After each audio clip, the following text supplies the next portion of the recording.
No. I know. I'm telling you. I don't think it's a failure at all, and I will continue doing that.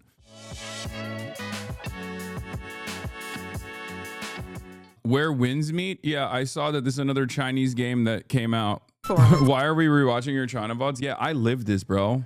I lived this. This is my experience in China the whole time. I don't know why. I don't know why you're showing me this. Like, this was my life. I am Chinese. Okay, you know I'm Chinese. You want to know how Chinese I am? The Chinese embassy in the United States reposted my interview.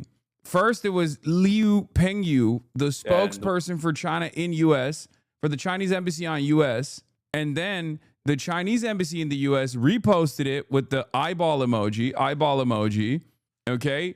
I still haven't even gotten my 10-year work visa, okay? I only got a single entry visa. But yeah, I just finished the entirety of the trigonometry episode with you, and it was very good. When was that filmed? It was filmed before I went to China. It was like filmed a couple weeks before I went to China, which is really funny because like they asked me what my like opinion was, like what's a country that's doing socialism well, and I was like, well, there's one country that's like close to, I think, doing the damn thing fairly well, and I was like, it's China, and everyone was like, oh, if he loves, all the commenters, all the people that are talking about it were like, oh, if you love China so much, why don't you go there? And I was like, and everyone was like, no, he did actually go there. He put his money where his mouth is. It was a great episode. Midway through it, it really picks up. Thank you. The comments are wild. Yeah. At times, interview, you seem kind of frustrated. I don't know if I'm looking into it. Seemed different vibe than your other interviews. Any thoughts? I mean, it was contentious, but it was also polite. It was polite contentious. So it wasn't like a full-blown debate, but it was kind of had the vibes of a debate almost. But yeah, they titled it like with the most like bass-boosted title you could have. I got no problem with communism. Hasan Piker. People who like communism are usually the ones who never lived under it. This was like listening to a child try to explain why Santa is 100% real. Guy profits from capitalism. Guy complains about capitalism. Guy profits more from capitalism. Repeat. Rich boy promoting communism. He's the biggest grifter around. It's pretty funny. It's so funny that these guys unironically don't realize that, like, me being even if you think I personally am a class trader as a bourgeois, capital owner who is saying like, no, better things are possible for the working class. Why the are you mad at me over it? You are a member of the working class and you are defending the interests of the super wealthy. It doesn't make any sense.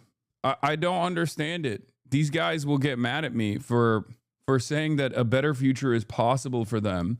And it's wild that there's like no counter argument beyond, this guy is a rich socialist. What a hypocrite. It's like, okay, dude, you are advocating against your class interest. If you consider me to be a part of the capital owning class, then you did a bad job defending the immigration points they had. Yeah, I had no idea what they were talking about because they constantly wanted to talk about UK. And I'm not as tapped into like UK immigration points. What do you mean? It's like if they came up to me and were like, well, here are the issues with Norwegian immigration. How am I supposed to know? I don't know everything that's going on at all times. What do you want me to do? In any case, we'll take a look at it. I think I did a pretty decent job overall. I mean, it wasn't like super contentious. It wasn't like debate lordy. If that's what you're looking for, you're not going to get that. It was more so me just like describing my positions overall. But yeah, this was like a major takeaway from it. This was very frustrating for a lot of people. I even bookmarked it to bring it up. Like, you can't even say, hey, we can learn things from every country on the planet, right? We can learn positive lessons. We can have positive takeaways, and we can learn from like the faults and failures of other countries. And if you say that about China, they just lose their minds. You can only say it about adversaries in a negative way. You can only say you can only learn about the failures of Chinese governance. Nothing positive to look at. You know, people would rather just plug their ears and shut off their eyes and go, la, la, la, la, la, I can't hear you. And get like incredibly antagonistic. The moment that you say, hey, like, you know, there's a lot of, it's funny how they never go to places they love so much. He was actually just there and the Chinese police shut down his live stream. Did not happen. Did not happen, but it don't matter. But I mean, I don't know if I want to dive into the trigonometry pod right now, but there was definitely some anger and resentment for the things that I was saying on there, because their audience is like very, it seems their audience is like very reactionary, like more reactionary than I thought. I thought they were like extreme centrists, with that like their audience was more open-minded to different opinions than I previously thought it was. Because like usually people that build themselves as centrists will have some like liberals with right-wing tendencies. No, they were like, these guys were, they're massive D fans. What do you mean?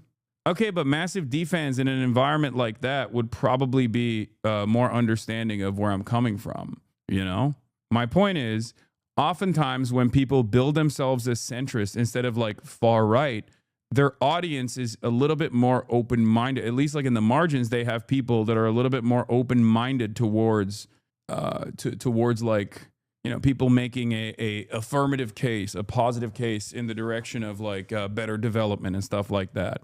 That's all I'm stating, and it wasn't the case. Like this was not the audience of like self-described centrists in my experience. This was the audience of like a right wing, very, very right wing. Why did you do the podcast? I do all the podcasts. I don't give a shit. It's good.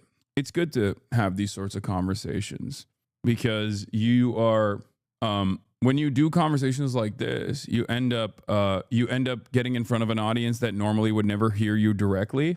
And it's not a bad thing at all. It's absolutely a good thing, because no matter how many people watch that interview, it's an entirely separate audience. It's an entirely new audience. And there are going to be some people that go, you know what? Maybe I misunderstood this guy's vibes overall. Like there's always going to be some people that watch that interview, and their takeaway will be, guess what?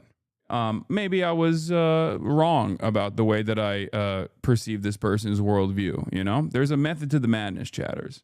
Yeah, the 40-40-10-10 rule. Exactly. 40% of my audience that watches it they have unmovable positions. 40% of their audience that watches it have unmovable positions, but there's 10% of my audience and 10% of their audience that are more malleable.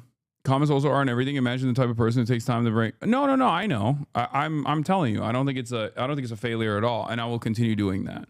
But in any case, they almost got me. I almost turned conservative. Oh, you mean after watching this interview? Yeah, that was good. You went on. I know lots of people that watch that podcast and are just in an information silo. It's good that they were exposed to you. Yeah. Anyway, my only criticism on your end is this, and I mean it with love. Sometimes you over-explain. I think it's important to over-explain my positions. My positions are not ones that people have encountered in the past.